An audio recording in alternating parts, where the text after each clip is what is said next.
Welcome to the deep dive. Today we're tackling something I know we all grapple with, focus. Yeah, focus in a world that feels, well, designed to pull our attention in a million directions. Exactly. We've gathered some really interesting material in an episode from ABC Radio National's All in the Mind about fighting for focus. And a practical guide from Extensis with actionable tips. Plus, a fascinating conversation on the Good Life Project podcast with Johan Hari, the author of Stolen Focus. Right. So our mission today is to really understand why staying focused feels like such a battle. And, crucially, what we can actually do about it. How can we take back some control? That's right. And you probably know this feeling all too well, right? You're trying to concentrate maybe on something important. Or even just reading a book. Exactly. And suddenly you're checking social media or, opening a new tab, or your mind just sort of drifts. Yep, done that many times. So if you've ever wondered why this happens, and you're looking for practical ways to sharpen your focus without feeling overwhelmed, then you're definitely in the right place. Okay, so let's dive in. This whole idea of the age of distraction, what does that really mean? It does feel relentless, doesn't it? Sana Kadar, on that ABC program, she painted such a vivid picture. The constant bombardment. Yeah, social media notifications, endless news, emails pouring in. It makes you wonder how anyone gets anything done, honestly. And it's not just you or me struggling. She mentioned even experts. Right.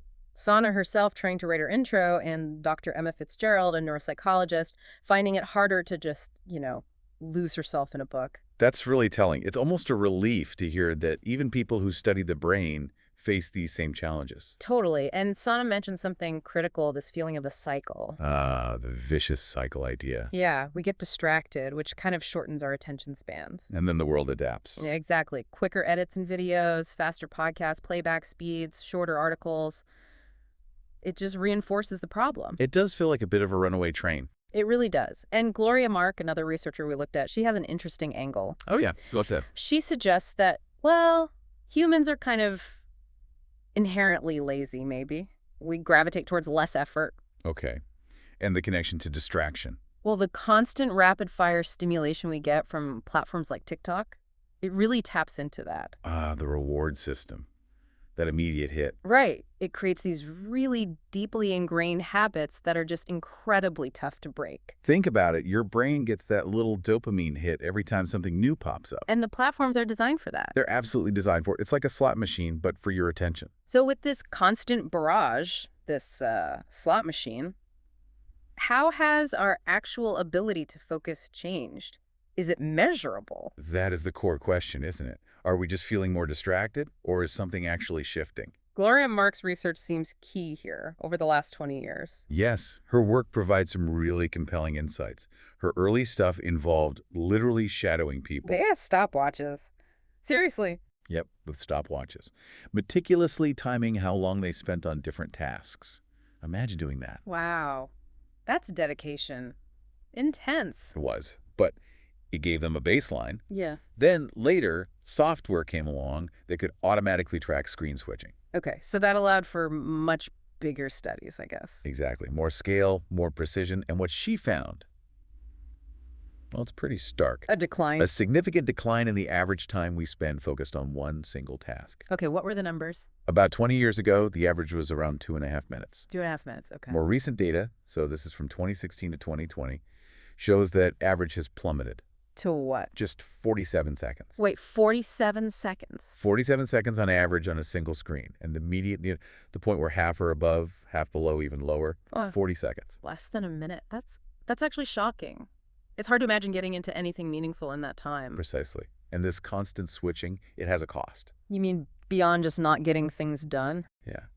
Gloria's research, using those heart rate variability monitors. Right, HRV. Higher variability means more relaxed, generally. Generally, yes. Her research showed a correlation between frequent attention switching and higher stress levels, lower HRV. Okay, so switching more often links to feeling more stressed. It seems that way. Now, we can't definitively say one causes the other from this data alone, but the connection is definitely there. That certainly makes you think about kids, doesn't it? Growing up completely immersed in this. Absolutely. Dr. Emma Fitzgerald mentioned her own kids multitasking. Multiple screens, social media, homework.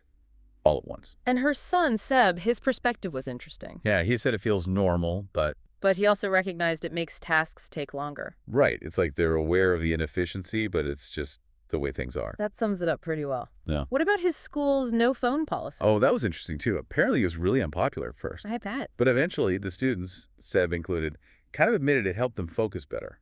At school, anyway. So structures can help. They can.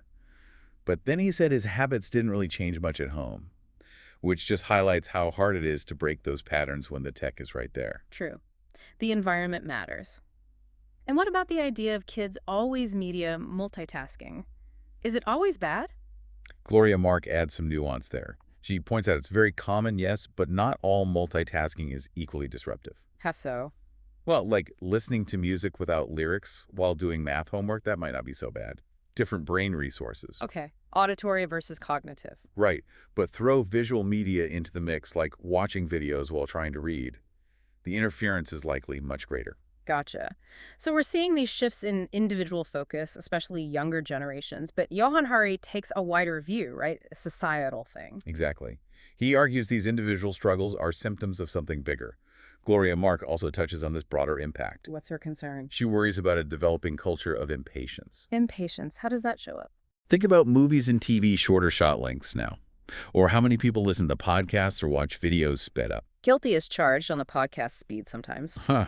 Yeah, me too, occasionally. But this constant need for speed and stimulation, it can increase stress. And affect relationships, too. Apparently so. Studies show people report less enjoyment in face-to-face interactions when smartphones are present, even if they're not being used. Just their presence is distracting. Wow. And this is especially concerning for the youngest kids, Generation Alpha. Yes. There's research suggesting that when parents are frequently absorbed in their own phones, it can interfere with parent-child bonding.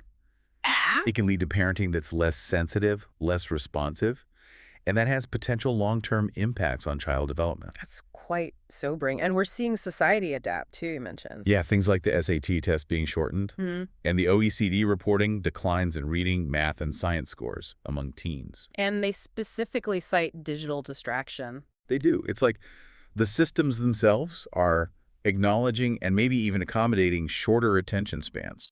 This is where Johann Hari comes in with that powerful phrase. The attentional pathogenic culture. Right. He draws a parallel to an obesogenic environment, a world that makes it easy to gain weight. Exactly. His argument is that our attention isn't just fading on its own, it's being actively stolen. Stolen. By whom or what? By powerful forces, he argues, particularly technology designed specifically to capture and hold our focus for profit. He also talks about different layers or levels of attention. Can you break those down? Sure. He outlines 4 main levels. First, there's the spotlight. Okay, spotlight is? Your ability to focus on the immediate task right in front of you, like writing an email. Got it. Then? Then starlight attention. That's about pursuing medium to long-term goals, like training for a marathon or writing a book. Okay, longer-term goals. What's next? Daylight attention. This is more about understanding your deeper values, your really long-term aspirations, what kind of life you want to lead. So the big picture stuff. And the last one. Stadium lights attention. This is our collective ability to engage with societal goals, to tackle big problems together. Like climate change, for example. Precisely. And Harry's point is that this constant distraction is weakening us at all these levels. Making it harder to focus on the email, harder to finish the book, harder to know what we value, and harder to solve global crises. That's the argument. It impacts our ability to function effectively as individuals and as a society. Okay, so that's a pretty profound impact. Now, Gloria Mark also wanted to clear up some common myths about focus, right? Yes, she did. Myth number 1. The goal is to always be focused, 24/7. Which sounds exhausting. It is. She emphasizes that's totally unrealistic and counterproductive. Trying that just leads to burnout. Our brains need downtime. Breaks are essential. Okay, so constant focus is out. What's myth number 2? That the flow state, being totally absorbed in the zone, is the ideal state we should always aim for. But isn't flow good? It is good, absolutely. But Gloria points out it's actually relatively rare, especially in typical knowledge work, which often involves shifting between different things. We can't expect to be in flow all the time. Right, it's not sustainable as a constant state. And the third myth? Myth number 3 is that our distractions are mostly external. Notifications popping up. And that it's just a lack of willpower. Right. But her research shows something really interesting. Self-interruption is huge. We distract ourselves. About half the time, yes. Mhm. We switch tasks ourselves, often out of habit or maybe because of social pressure to check things. It's not always an external ping. That's a really important point. It shifts some responsibility back to us, to our own habits. Definitely. So, if these common ideas are myths, what does work? What strategies do the experts suggest for managing distractions? Well, Gloria Mark suggests taking breaks, but strategically, at natural breakpoints in your task. Like the end of a paragraph or a section. Exactly. That apparently minimizes the mental effort needed to get back into it, the reorientation cost. Okay, that makes sense. What about things like the Pomodoro technique? Those 25-minute timers? Interestingly, both Gloria Mark and Dr. Emma Fitzgerald weren't huge fans of the rigid structure. Oh, why not? Dr. Fitzgerald found longer stretches, maybe around 45 minutes, worked better for her, and Gloria emphasizes understanding your personal rhythm of attention. Our own energy cycles. Yeah, most people have attention peaks, often mid-morning and mid-afternoon. Aligning demanding tasks with your peaks is key. How do you figure out your peaks? She suggests just keeping a simple diary for a few days.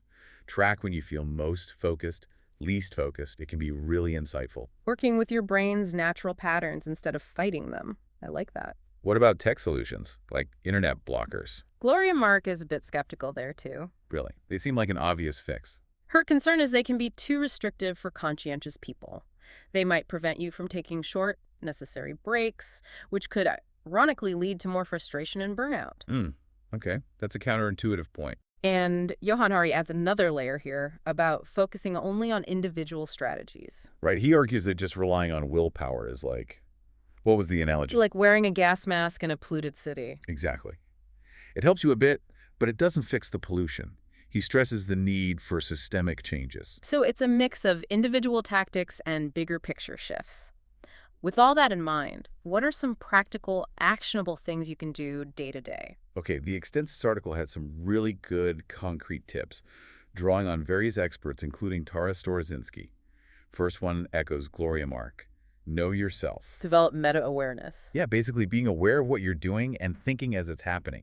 Catching yourself when you start to drift. Being more intentional. Okay, what's next? Second, imagine your future self.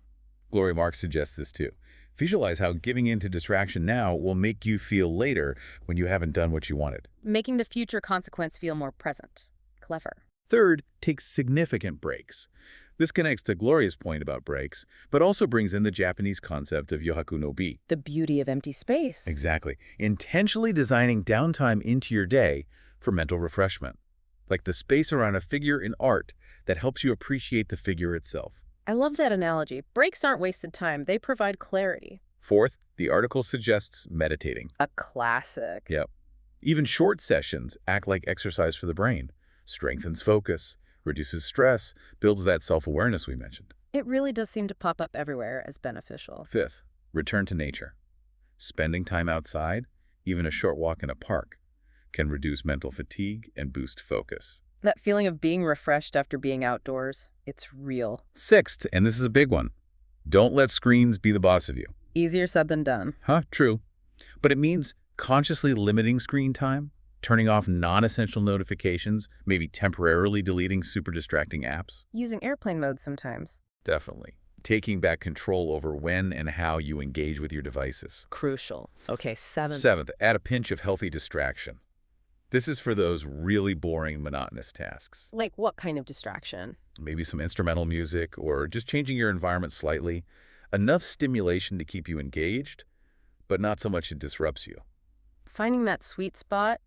Tricky, but potentially useful. Eighth, flex your focus. Intentionally do things that really capture your attention, things you enjoy or are curious about. Like a hobby or learning something new. Exactly. Actively engaging your focus muscle on things you want to focus on can strengthen it overall. Makes sense. Train the muscle. Ninth. Cut down on pesky distractions in your environment. Physical clutter, mental clutter. Mental clutter. Yeah, like using journaling to get swirling thoughts out of your head. Also, streamlining tasks to avoid unnecessary complexity or multitasking. So creating a cleaner space, both physically and mentally. Pretty much. And finally, circling back to Johann Hari, the vital importance of pushing for systemic change. Right, his call for an attention movement. Yes. He argues individual efforts aren't enough. We need to challenge how technology is designed and regulated. He proposes some big ideas like banning the surveillance capitalism model of social media. He does, arguing it's fundamentally designed to hack our attention for profit. He suggests exploring alternative subscription models, maybe public ownership. And he mentioned France's right to disconnect law. Yeah, as an example of a collective solution to the pressure of being always on for work. He also really emphasized free play for kids. Absolutely. Unsupervised outdoor play. He argues it's crucial for developing attention skills, self-regulation, basically counteracting this trend of overly structured indoor childhoods. He mentioned an organization, Let Grow. Right, as a group promoting that kind of unstructured play. Harry really does reframe it, doesn't he? It's not just a personal annoyance, it's a collective challenge. A challenge with huge consequences for our ability to function together to solve big problems. He made that comparison to the ozone layer crisis. Yeah, suggesting that today, with our current levels of distraction and, frankly, polarization, partly fueled by algorithms that reward outrage, could we even mount that kind of effective, unified response now? It's a sobering thought. It really is. Okay, so after this really comprehensive deep dive, what's the main takeaway for you, for the listener? I think the key thing is, yes, the forces pulling at our attention are strong, they're pervasive, but we're not just passive victims. There's agency there. Absolutely. By understanding how it all works, by using these individual strategies, and by advocating for broader changes, we can reclaim our focus. We can live richer, more intentional lives. That feels like a hopeful note to end on, and maybe a question for you listening. Where are those empty spaces in your day, that yohaku no bi?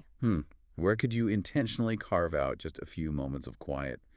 Let your mind breathe, reset. And maybe think about one small significant change you could make starting today to be just a little more deliberate with where your attention goes. And if you want to explore this more, definitely check out Gloria Mark's book, Attention Span, or her Substack. And Johan Hari's Stolen Focus, plus the Let Grow organization for the ideas on kids play. It's all worth considering the role tech plays in your life and whether its design really serves your well-being, your focus. Really makes you think.